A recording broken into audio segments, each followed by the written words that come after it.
Адпраўным пунктам фестывалю скульптуры стаў палац мастацтваў. Менавіта ён і даў старт вялікаму форуму, у межах якога штодзень у розных галерэях будуць адкрывацца новыя выставачныя комплексы. Ніякіх абмежаванняў у творцаў няма, тут месца выключна розным плыням, ад традыцыйных і да сучаснага нефігуратыўнага мастацтва. Разнаквецці гэтых жанраў, тут настолькі ўсяго шмат рознага, і мы можам упэўніцца, што скульптура можа быць зроблена ў розных матэрыялах, не абавязкова выліваць яе ў бронзе.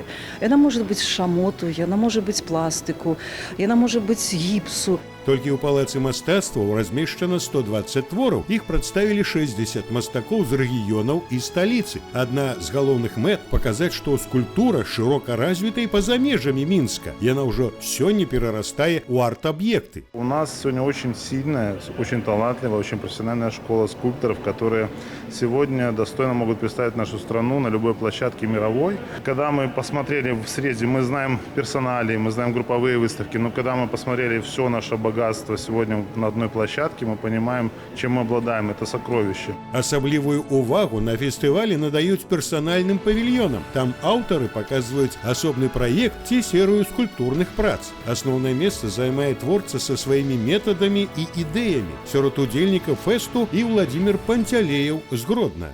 Показать небольшой, может быть, отрезок моего творчества. И я вот занимаюсь, допустим, вот этими наростами на березах, да, но я их, в общем-то, и превращаю как бы в скульптуры. Это такой долгий процесс их создания. В общем-то, вот этот вот даже маленький уголок, в общем, можно даже просто показать свое лицо.